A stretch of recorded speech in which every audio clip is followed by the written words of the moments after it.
Hello, everyone, and welcome to the teaser in 20 for February 2020. This is Mark Valenti, and I am broadcasting this teaser from the Highmark Building in downtown Pittsburgh. These sessions, as many of you already know, are only 20 minutes long. They're just meant to give you a small bite-sized bit of information, and you're not intended to be a scholar after listening to this.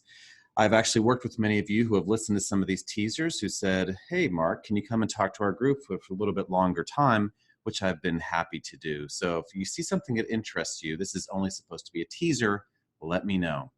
Again, we're just giving you some bite-sized bits of information today. It's up to you if you feel like these are something you really like and you want to incorporate into other bite-sized bits of information, or maybe something that you decide that you don't want to use at all.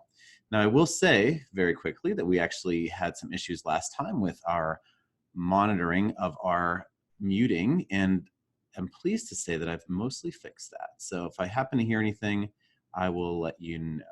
Okay, so going back to the session here, we are talking about bite-sized bits of information that aren't expected to make you a scholar. And as human beings, we only remember 20% of what we're told anyway, so I don't expect you to remember most of this, and that's okay, because it's up to you if you want to write things down or access the documents that I have on this as well. The whole philosophy of the teasers is saying that we live in a world, and it's not a perfect world. In fact, it's often broken, as lots of people do the things that they're not quote unquote supposed to do, or people do things that may not be in line with safety, or maybe they make other people do things that aren't in line with safety, or maybe they make big mistakes in their life, or maybe they do things that they're just not supposed to do, or maybe they just act like complete jerks and ruin it for everybody else. But the thing is, we don't get sad about that here in the teasers.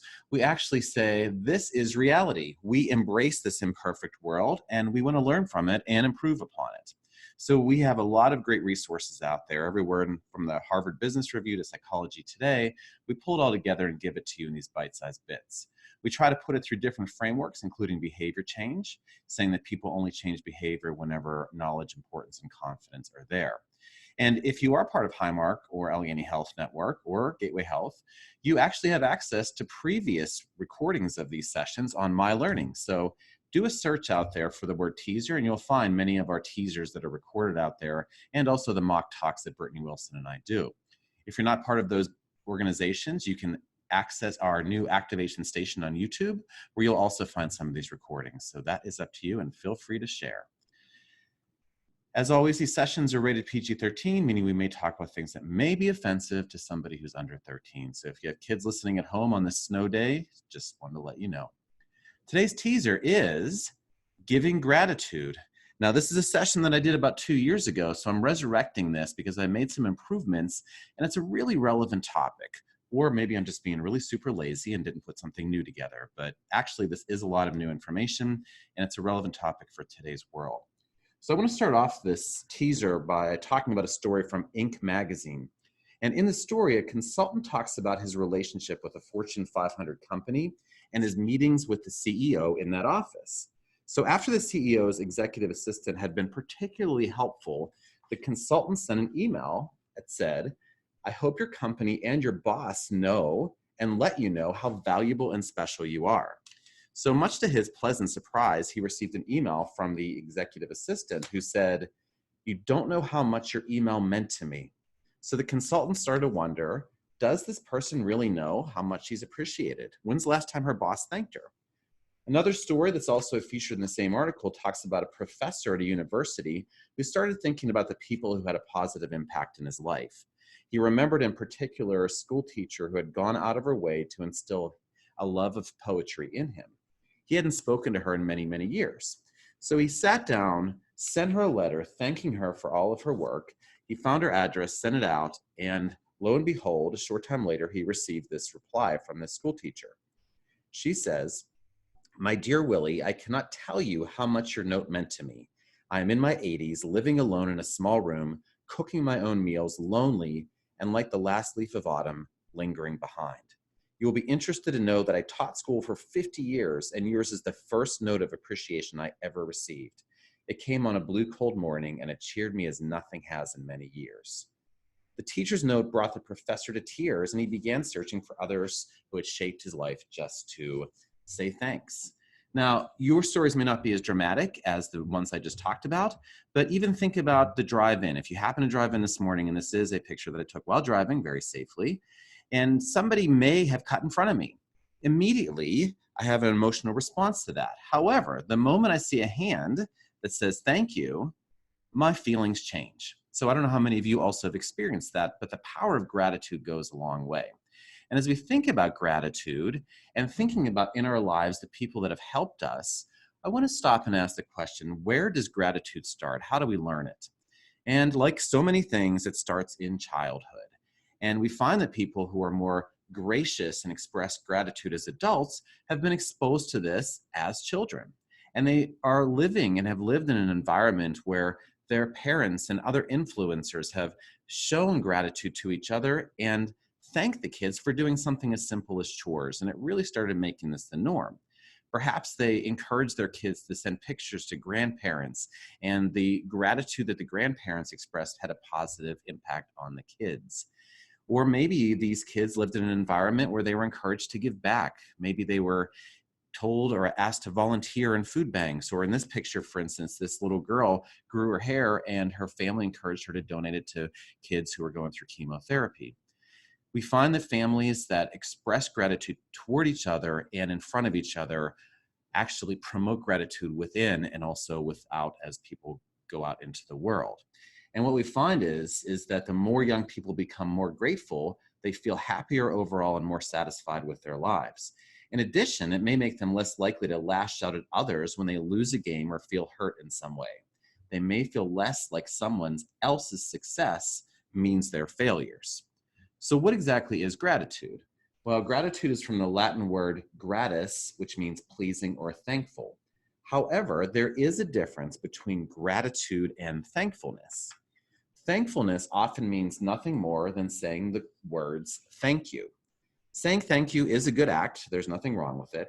However, this thank you action often happens after the person received the benefits, and it's more like an automatic response.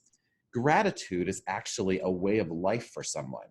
It's when somebody continuously chooses to pause and shows thanks for where they are, who they are, what's going on. It's their overall approach to the world, and they show appreciation for what they have, and it's done in a proactive way. Thankfulness is just sort of a reaction. Gratitude is an overall way of being.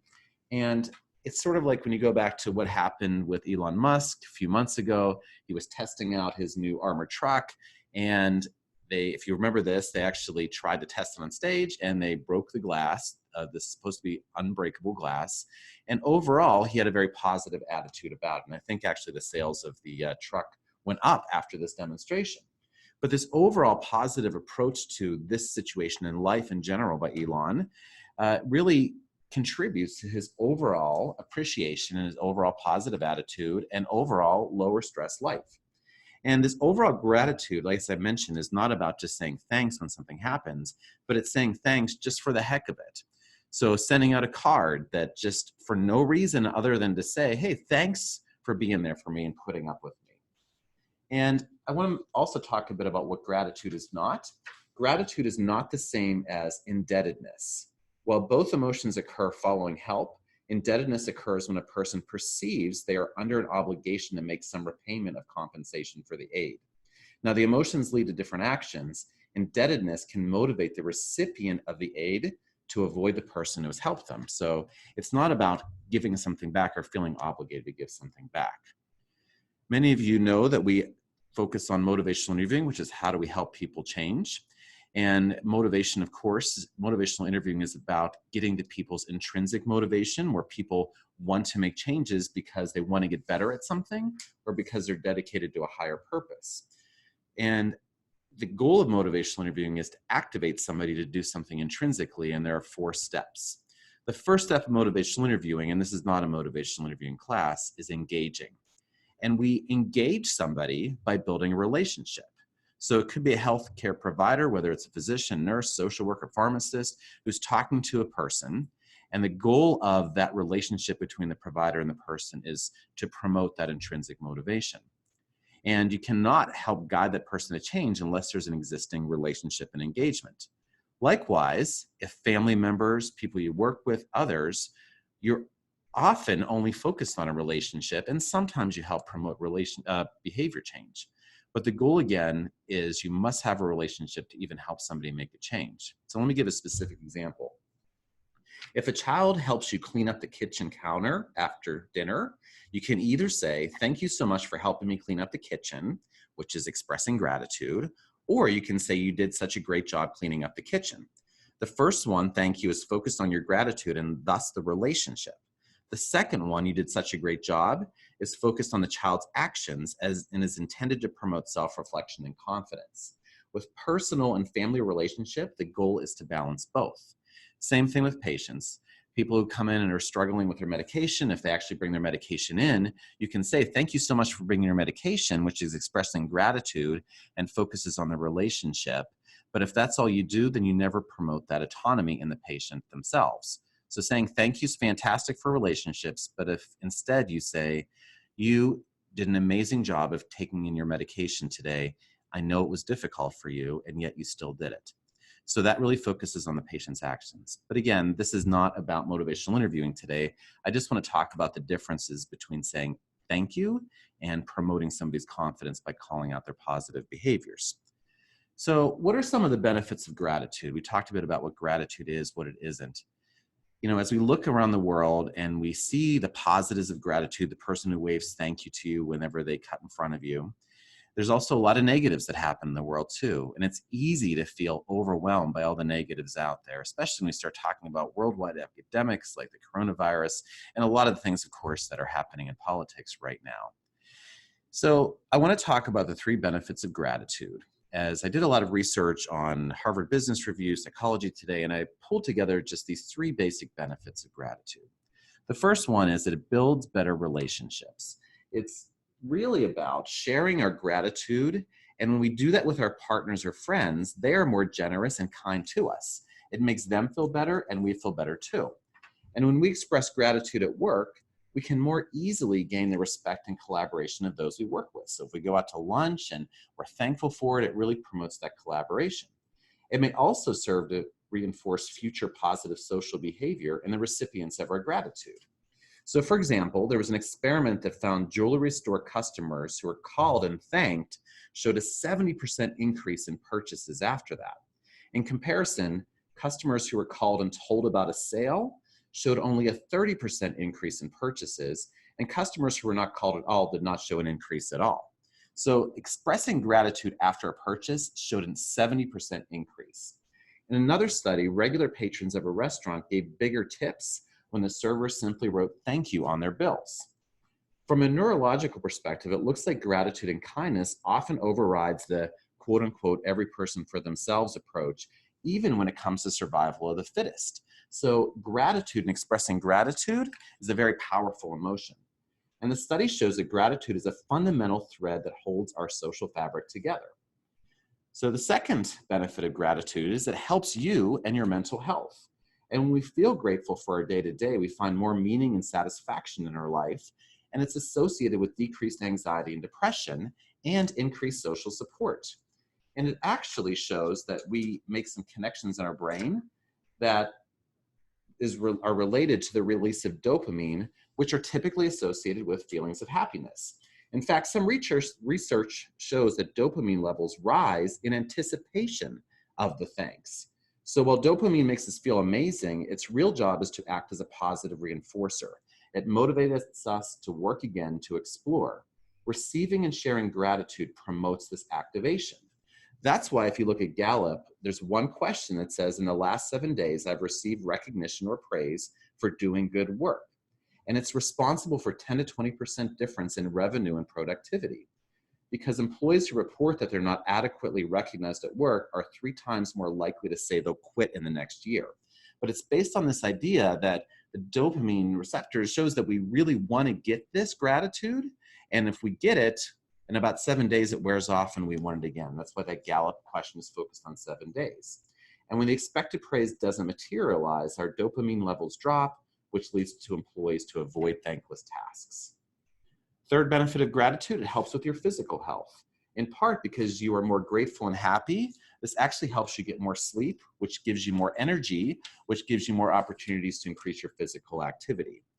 And on the reverse, if you're unhappy or an ungrateful person, you make the people around you similarly unhappy and ungrateful, and then you have to live among them. So this causes stress, which impacts our sleep, which impacts our physical health. So if you spend all your time focusing on the negative, not focusing on gratitude, then you'll find like-minded people start surrounding you like Debbie Downers, and you all start feeling worse about yourselves.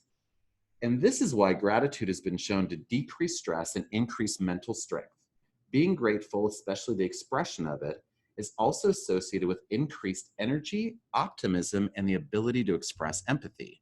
You can't help somebody else if your own battery is empty. So how does this apply to the larger broken world that we all live among, especially when we see people fighting all day long? Well, there was a research that was done at the University of Nottingham, England, where they actually did a study of 19,000 people over hundreds of different research studies and found that people that expressed gratitude with each other in social groups actually translated to the larger community being more civil as measured by lower crime and all sorts of these social impacts. So overall, gratitude helps not only individual relationships, but society as a whole. So what can you do specifically? Well, there is a author, psychologist named Amy Morin, who wrote the book 13 Things Mentally Strong People Don't Do. And she talks about the 7 ways to increase your own gratitude. Number 1 is a thank you letter. We talked about that earlier. Take the time to write a letter to somebody. And it doesn't matter if it's years later. By taking the time and getting in the practice of doing this, it actually spreads that emotion of gratitude. And it doesn't need to be a full letter. It can be just a Post-it note that you put on somebody's desk. And just that surprise of getting it spreads that positivity. And it could be email as well, but recognizing that email is not necessarily perceived as much of a personal connection as a written letter. The second way to increase your gratitude is a gratitude journal. In these sessions in the past, we've talked about the power of writing things down. So take a moment, write down what you're thankful for that day, even if it's a sentence or two, even if it's a word. I'm thankful that I survived the drive-in. I'm thankful that I had a great dinner. Anything you can think of. And it shows that writing this before bed actually impacts your sleep, which impacts your overall wellness. And the idea of writing this down day after day shows that our brain starts anticipating it, and it goes back to that dopamine that we talked about earlier. And the thing is, a lot of providers find it helpful to have patients who are struggling with depression do the same thing. Keep track in a gratitude journal. One thing though, if we expect ourselves to do this all the time, day after day after day after day, week after week after week after week, and we overdo it, we can actually suffer from fatigue. So do it as much as you find is appropriate for you, but if you find yourself forcing yourself to do it, then it's no longer having a positive impact. Third way to increase your gratitude is a gratitude ritual. It works differently for each person. Some people find it helpful as a family to say it at dinner, talk about what you're thankful for. Some people have it as a positive when they wake up in the morning. Find out your ritual, the best time to express your gratitude. Fourth way to increase your gratitude is a gratitude board. Put it out there so you can see it every day. Write something simple, one word, just to remind yourself what you're thankful for that day. Fifth way that people find helpful is to use a gratitude jar. Is every so often write something you're thankful for on a piece of paper, put it in a jar, and then at Thanksgiving, go through and read some of these things and remind yourself what you're thankful for. Sixth way to increase your gratitude, according to Amy Morin, is a gratitude calendar. Write one word on the calendar and go back at the end of the month and review, especially if you're feeling bad at a certain day. Just going back and remembering the positives of what you've experienced helps people remember and make those connections in their brain. And the seventh way to increase your gratitude is to use social media. Oftentimes, social media is used to share negativity. Put some positive energy out there, talk about what you're thankful for, and you'll find that others may do the same. So what else can you do? Keep in mind, we've talked about the 5 languages of appreciation in the workplace. If you thank somebody, try to pay attention to what specific language they speak when it comes to appreciation in the workplace. And again, separate workshop. Finally, what can you do? Accept gratitude. A lot of people have a hard time accepting it. They say things like, it was really the whole team who did it, not me, or I got lucky this time. say thank you. When somebody thanks you for something, say you're welcome or do what they do at Chick-fil-A. My pleasure. Well, this has been my pleasure today, and I want to thank you so much for the Teaser in 20. Have an amazing day and think about expressing some gratitude.